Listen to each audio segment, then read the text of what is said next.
I chased cannabis for 10 years. I chased psychedelics for 10 years. And then I became a heroin addict and a cocaine addict. Somehow chasing those highs and all that cannabis that I smoked and all the powerful lessons I learned from the psychedelics did not heal me at the deepest level. They may have shown me something, and that was important then, but these highs now and this work now of connecting with my true self and spirit, developing a relationship with a power greater than oneself, living from a God-conscious place, there's nothing to me that I've ever experienced that beats that in a human body.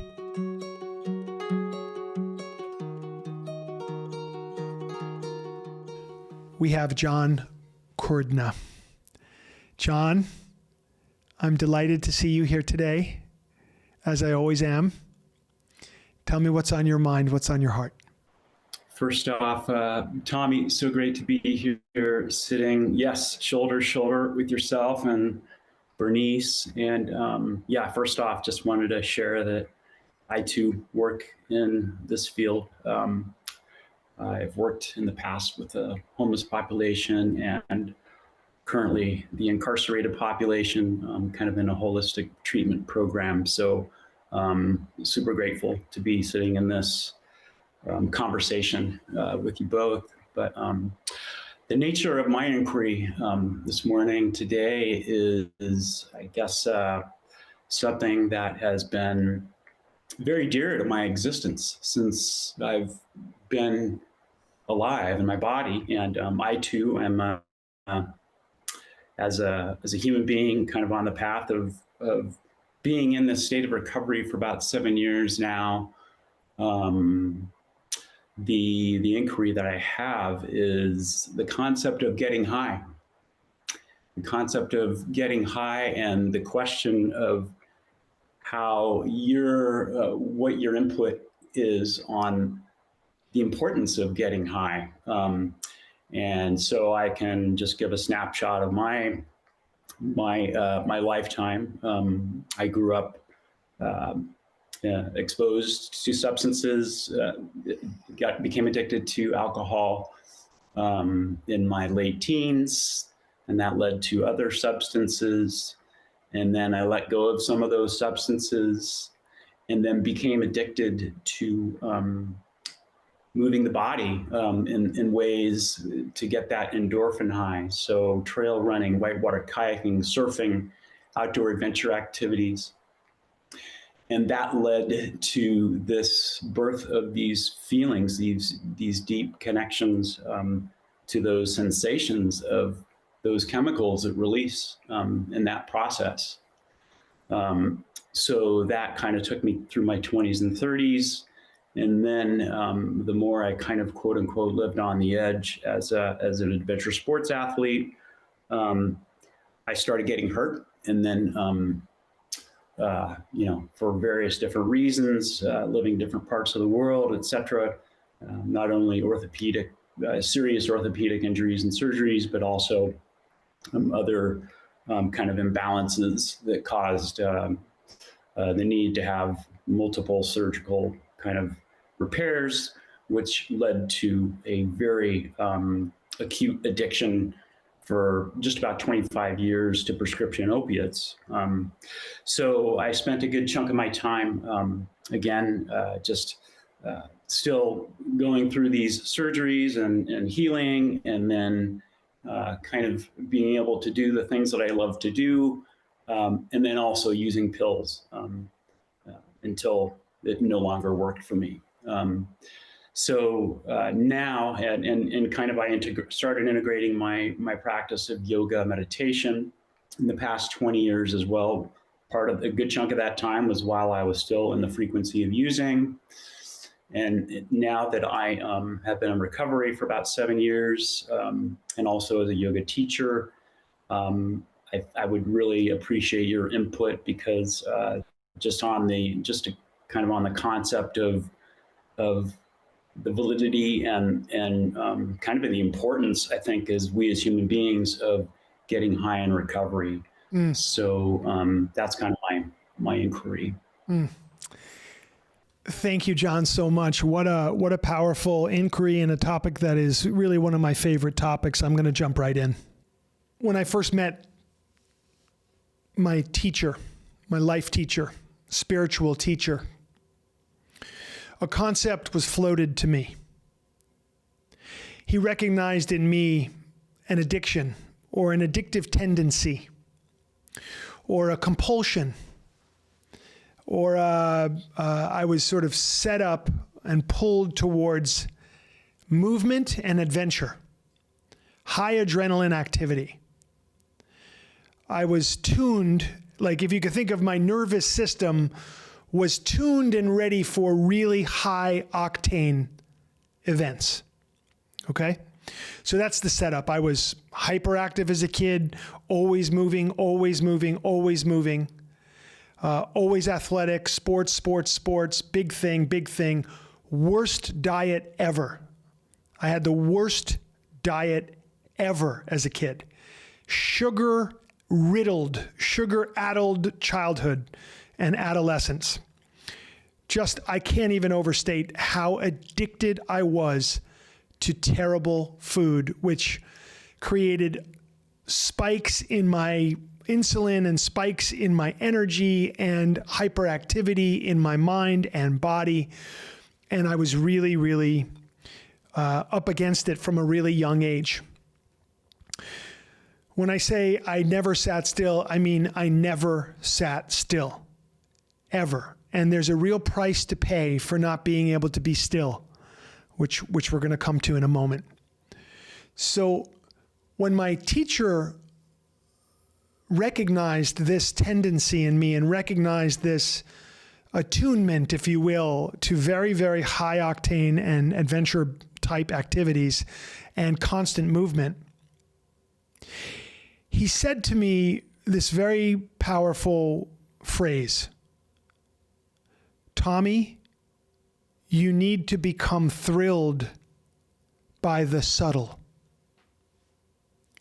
You need to become thrilled by the subtle. And I did not know exactly what that meant at the time. He went on to explain, and I've meditated on this and contemplated this concept for many, many years now. And what has been revealed is that our nervous system is actually attuned, if you will, to a kind of a frequency. And let's just say that we're used to impactful moments, impactful events. And that's where we sort of exist as human beings. So for me, for example, as someone who experienced drug addiction, I never liked to do just a little bit of anything. I really wanted to macro everything. Sometimes these kids come to me these days and they're like, I'm microdosing. I'm like, well, even if I was using drugs, I can assure you I would not be microdosing. That wouldn't be my thing, you know? So I really, really went to extremes.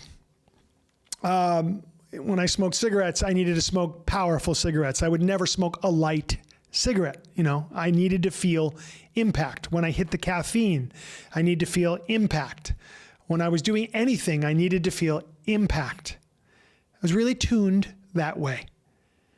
Part of the reason I was tuned that way is because I didn't feel, and this is a big insight for me that I've sort of came to. I didn't know this then.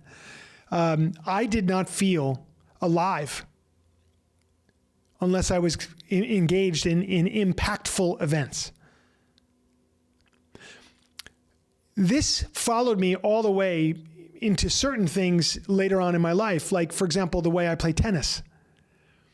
And my coach would say to me, Tommy, I'm going to tell you a very important thing right now about your tennis. Your game will become so much better if you play unspectacular tennis. Try to play unspectacular tennis. And that's very telling, very, very telling, right? I'm really outing myself in so many ways right here. But it's an important concept. So because I was attuned to impactful experiences, and that's what I knew, that's what I went after. And so the joy that I would feel, or the excitement, really I was after excitement. I would confuse excitement with contentment. Big mistake. Excitement is not contentment. Excitement is excitement. It's an excited state of being. But that's all I knew is contentment. My teacher was saying, you need to become thrilled with the subtle. Here's what he was saying. You are attuned to gross experiences.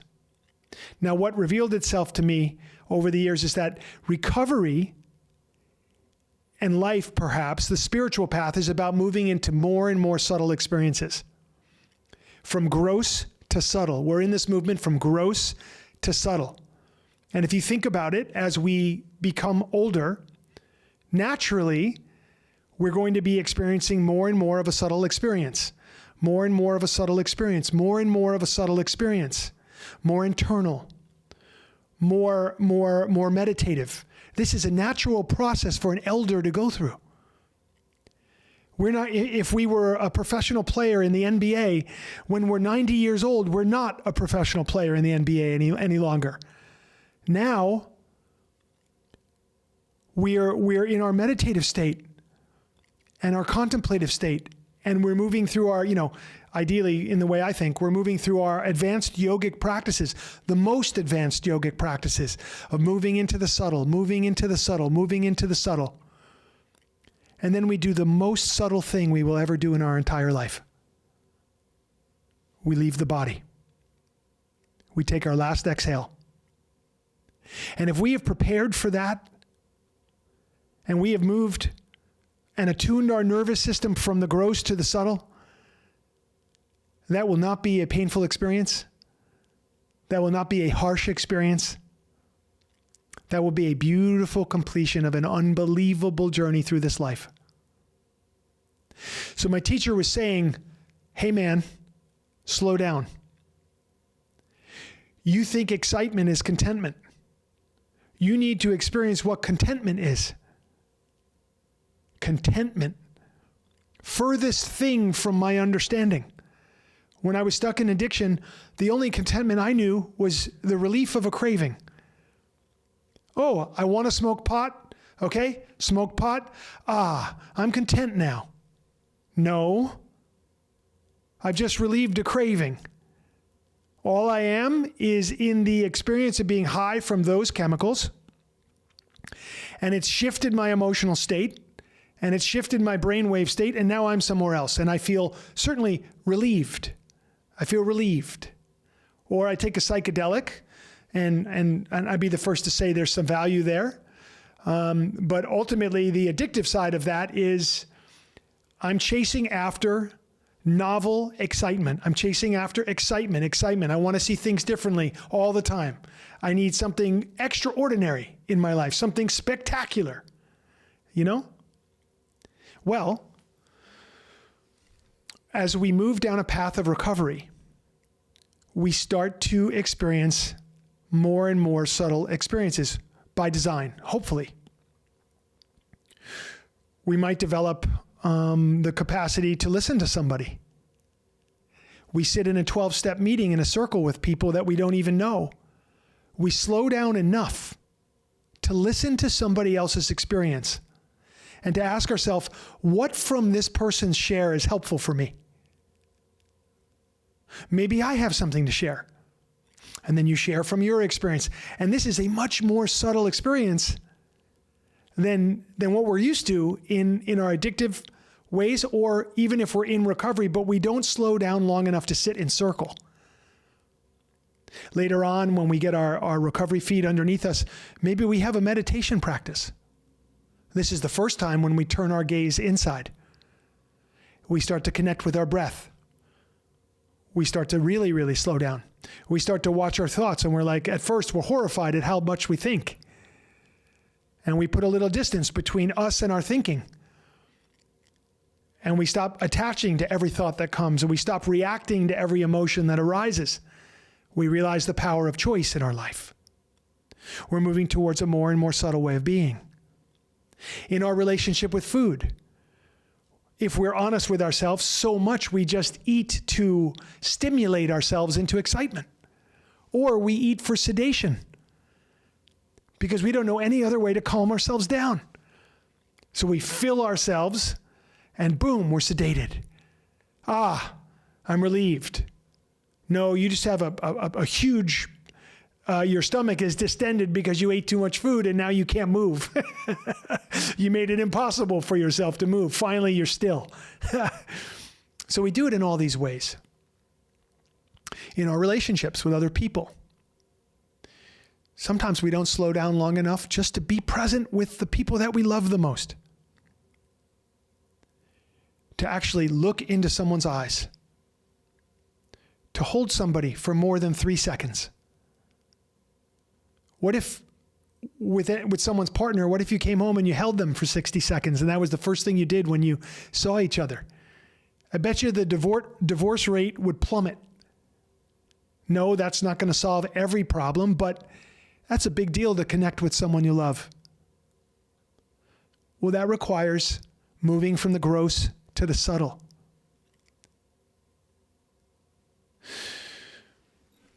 So the first aspect of understanding getting high is to understand that we're used to getting high in these incredibly gross ways. Gross meaning impactful. Like, I don't know too much more impactful than the experience a heroin addict has when they shoot heroin into their vein. And what they will report to you is, it felt like somebody was giving me a warm embrace. I don't know anything more impactful than the way a person like me who wants to see things differently and experience excitement and experience big events, what's more impactful than ingesting a large amount of LSD or psilocybin or ecstasy, Molly? Okay. So we're used to getting high in these very, very intense ways. And if we continue to do that, and cannabis, like it's so absurd. You know, I'll go to cocaine first.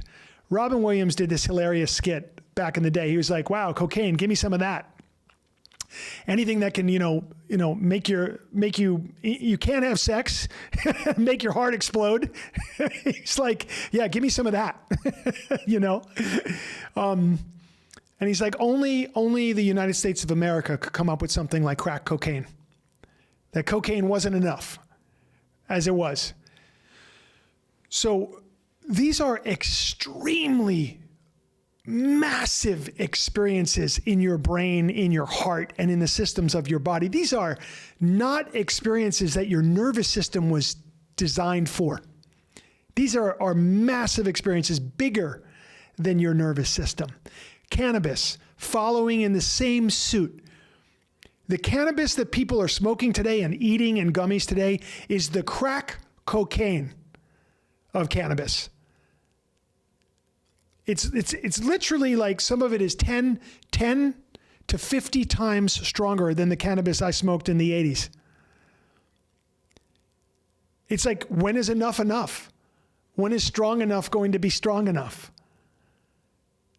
You know, we take it all to these extremes, and it's all in the name of impact. I need something bigger, something better, something stronger, something different than what I have. It's not good enough. All of this comes back to the core addiction we all share, which is the addiction to wanting something different than what we have. I'm not accepting of this moment. I'm not only not accepting of it, I can't relate to it. So we use these very powerful drug experiences, and we attune ourself to those experiences, which are incredibly impactful. And as I said, our nervous system is not designed for these things. The question is, what's the upgrade? This is the biggest question. This is it right here. What is the upgrade? If you're looking for impact and you're addicted to heroin physically, you're not going to find the upgrade. Not until you let go of heroin and rewire your nervous system. You also are going to have to become thrilled with the subtle. You're going to have to move down this path from gross to subtle. And you're going to have to heal your body and mind, brain and nervous system. And you're going to have to rebalance your endocrine system, which is the hormonal system of the body, which you have so tinkered with through drugs and drug use and drug abuse and drug addiction. And so the upgrade becomes available for the person who's using drugs and alcohol regularly, whether they are, what they would consider addicted or not, makes no difference whatsoever. If you are tinkering with your nervous system on a daily basis or regular basis by using cannabis or drinking a couple drinks a night, you are in that frequency of addiction as far as I am concerned. And if you are in that, then your nervous system is being tuned to a certain impact and a certain experience and a certain frequency, and it's incredibly difficult to move forward into the life that most of us would want to live, which is a life of health, presence, freedom, and the C word, once again, contentment.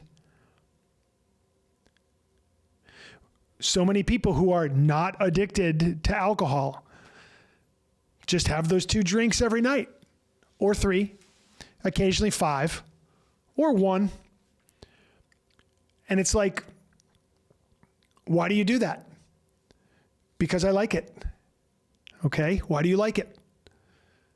Takes the edge off. Feels good. That's a very, very indicative statement right there.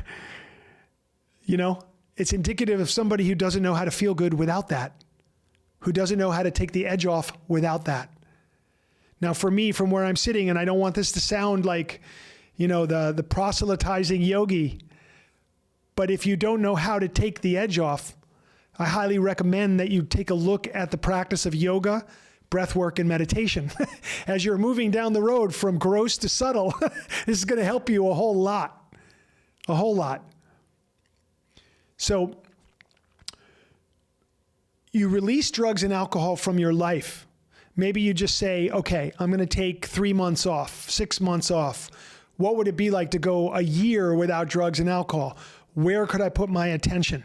What would I do to pass the time? How else can I take the edge off? Well, that's a great inquiry. That's a great inquiry. Many, many ways, right? Many, many ways. But then, because you've let go of that, which is the cornerstone of a new life, now you're on what I call the path of discovery. You don't have to say, I'm in recovery. You can say that if you want to. But you're definitely on the path of discovery because you're going to discover something new now that the usual ways you dealt with discomfort and hard emotions and intolerance to the present moment, now that that's gone. Now you're going to have to discover new ways to live your life and to be present with yourself. And this is where you're moving towards the subtle. This is where the upgrade begins. Okay, so here's the next part of the answer to your very important inquiry. I believe the human being is designed to experience altered states of consciousness. I absolutely believe it's important. I believe it is connected to our evolution. I believe it is connected to our health and our wellness. I believe we must absolutely change our state of consciousness on a regular basis. You use the term getting high. I love the term. We'll just add the word natural. Getting naturally high. Getting high through natural means. We work with the breath. We work with the body. We work with meditation. We move ourselves into meditative states, into different states of being. We can do some beautiful cardiovascular exercise. We can engage in sports and have that joy as well. We can engage in dietary regimens, which include fasting juicing, taking breaks, changing up what we eat seasonally, engaging in protocols that involve hydration and deep nutrient dense feasting for a while. This is another way. Of course, changing our consciousness through the connection with another human being, whether that's just a friend and connecting very deeply from the heart to heart communication absolutely alters your consciousness. Engaging in music as a performer, as a player, as someone who enjoys playing music of any kind, singing, somebody who watches music, getting in front of live music, absolutely. Using sound and sound healing, whether that's Himalayan crystal bowls or any kind of sound current, chanting, singing, dancing, art and all of the arts, looking at art, so many ways to change our consciousness. And I believe it's critically important to our experience to do it. And so where I am now, I'm reporting in from the field, and I'm reporting in from the field for all the other people that are having a similar experience. I would not trade the methods I have of getting high naturally today for any chemical. No way. I wouldn't want to do it because the chemicals are cheap in comparison. Cheap. Do I regret having ever smoked cannabis or having used psychedelics? I do not regret that, not at all. Do I regret using heroin and cocaine? You bet I do. I learned things from cannabis. I learned some things from psychedelics. I don't regret that, and they were there for me at the time, and those were the highs that I had available to me because I did not have access to the thing I'm talking to you about right now. But I chased those highs for 10 years. I chased cannabis for 10 years, I chased psychedelics for 10 years, and then I became a heroin addict and a cocaine addict. Somehow chasing those highs and all that cannabis that I smoked and all the powerful lessons I learned from the psychedelics did not heal me at the deepest level. They may have shown me something, and that was important then, but these highs now and this work now of connecting with my true self and spirit, developing a relationship with a power greater than oneself, living from a God-conscious place. There's nothing to me that I've ever experienced that beats that in a human body. So when people say to me, why don't you smoke pot now? It's been 32 years.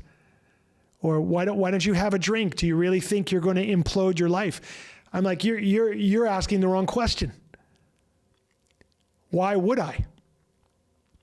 Why would I cheapen my high? Why would I cheapen my high? When I've got the best way to get high, see clearly, strengthen the body, strengthen the system, calm the mind, and to finally be the one thing that I always wanted to be. Present. Content, sometimes. In my aggravation or frustration or anger or whatever comes up as a human being, present with that.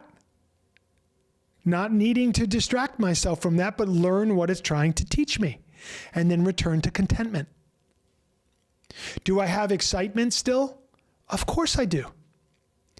I get to play sports. I get to go out on hikes. I've been up in the high country. Oh my God. I went on a canyoneering trip this year, which was mind-bendingly exciting and fun. And when it was over, I just felt uplifted from it. I didn't feel that psychotic urge to have to do it again immediately, to get another high. another thing. Let me do it again. No, it was just a beautiful place. I got to visit excitement and return to contentment. And that's never anything I was able to do when I was engaged in the cheaper highs. The cheaper highs of chemicals, the cheaper highs that were bigger than my nervous system, which changed the function of my nervous system and which really made my life incredibly difficult.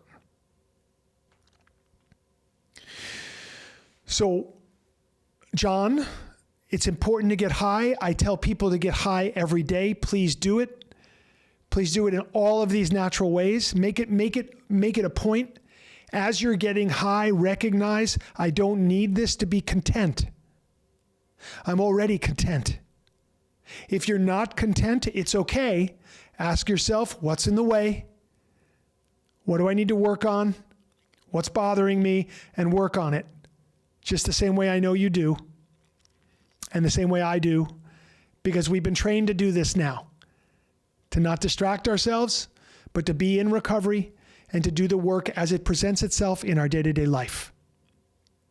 In terms of becoming thrilled with the subtle, I now know what Guru Prem meant, my teacher.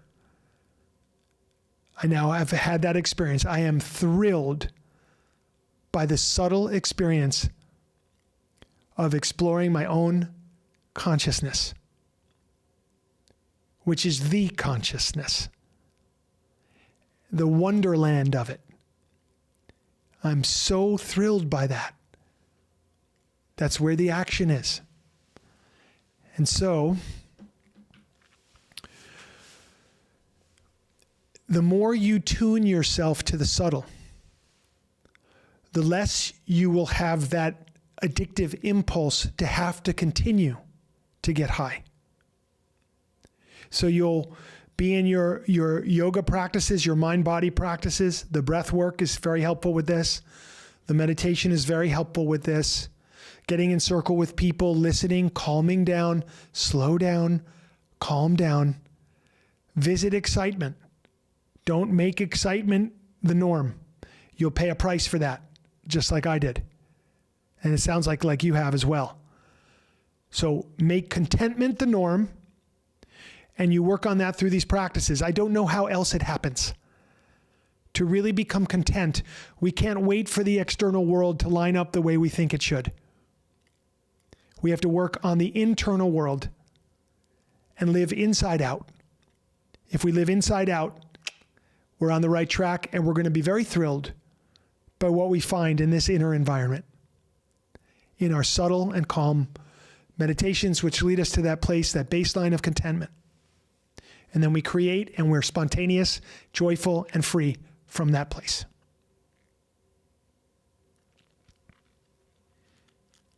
So I want to thank you for this inquiry. I'd like to hear if you have any comments based on what we've been exploring here.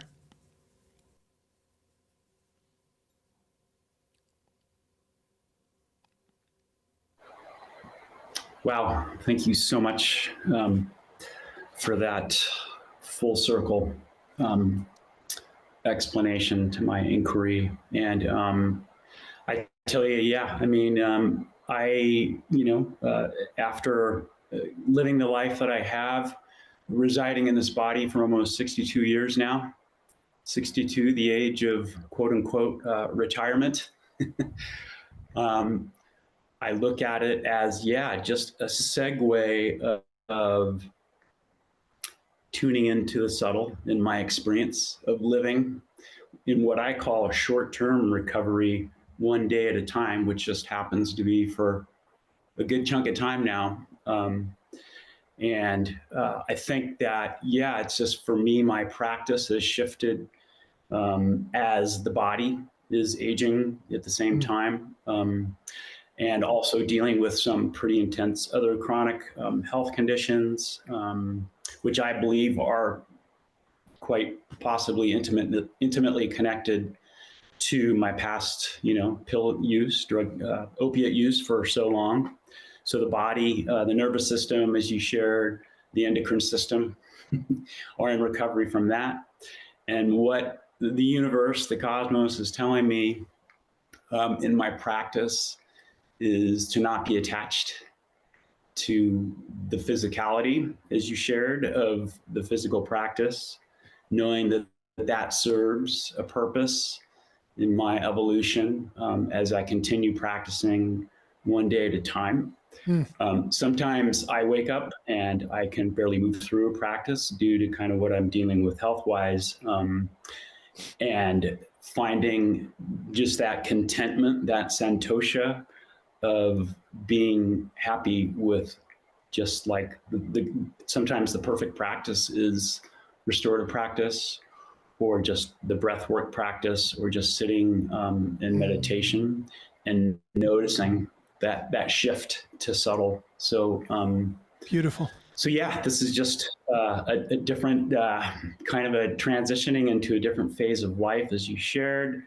And I'm so grateful to be in community, building my own personal immunity, and at the same time growing and evolving, and not trying to attach to the practice being in any one particular way, but allowing it to be an ebb and flow, so to speak. So Beautiful. thank you so much.